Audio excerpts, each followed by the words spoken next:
written to the Premier on August 15, 2006, granting him this 18.2 acres of land. And if 18.28. 8, correct. And if I am right, this land was in protected area where the boundaries was moved to get access to this land. Mr. Malcolm,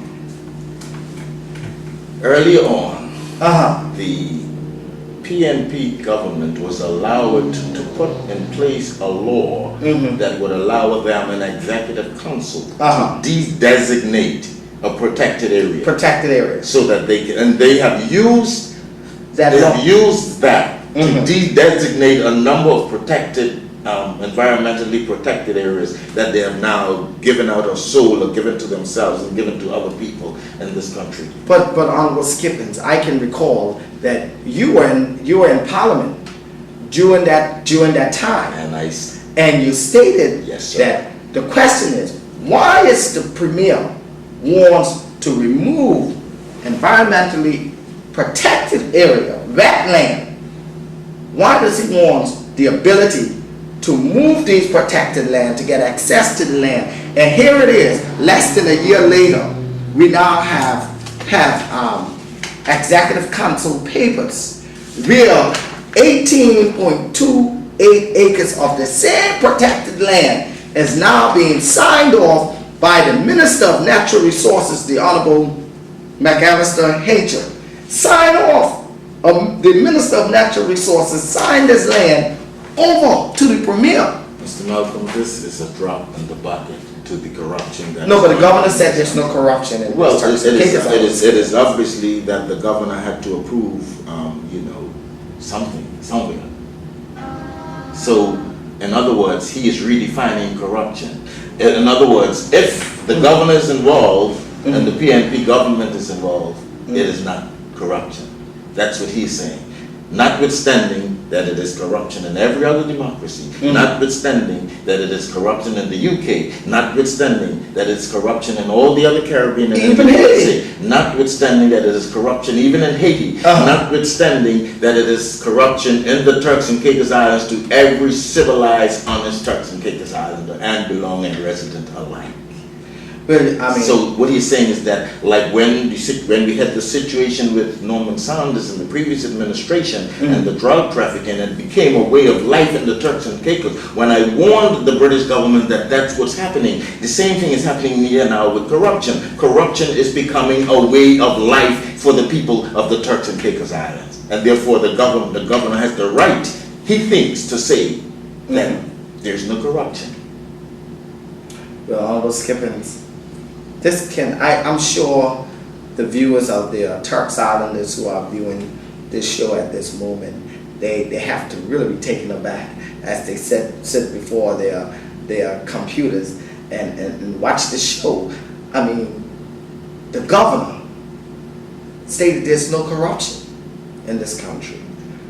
We have you brought an executive council document where the Premier himself is acquiring 18.28 acres of land, protected land, that the boundary was used by his power. He used his power as the Premier to remove the boundaries and give himself this land in this country. Honorable Skippins, I mean, you live in Grand Turk and as you travel around this country, and I'm sure, just like myself and others, when you get calls from Turks Islanders,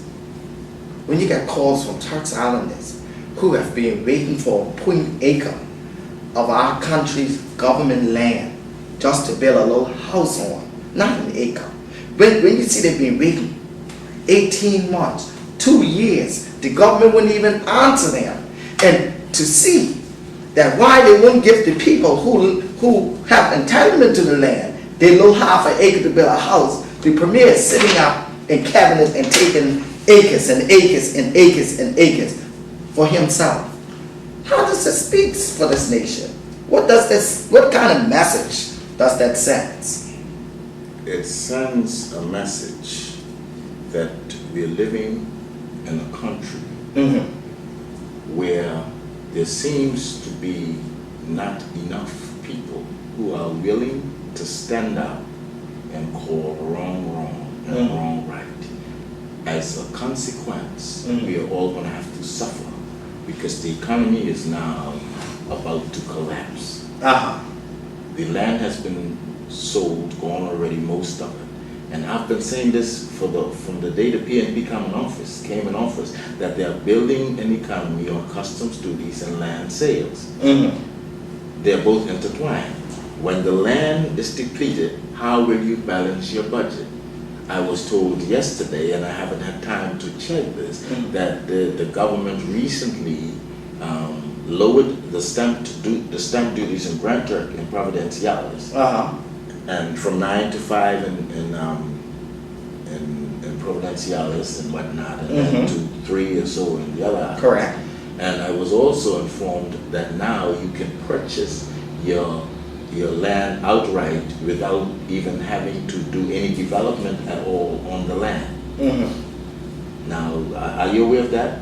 Yes, that this came out last it was announced. The premier announced it 2 nights ago. Well, do you know the implications of that? No, why? The question in my mind is that the Minister of Finance announced in Parliament on February the 11th that this country has no resolve, we have no money, we are broke, basically, because he said we only have about $200,000. And I'm thinking, the premier announced his huge taxation initiative that he's about to levy on the people of this country on taxation.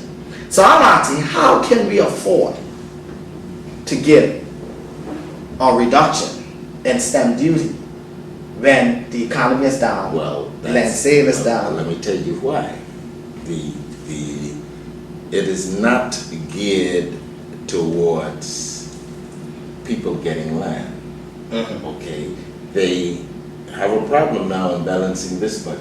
Correct. This upcoming budget, because the existing budget is so much in deficit. Land sales are down. They've virtually sold all the Crown land.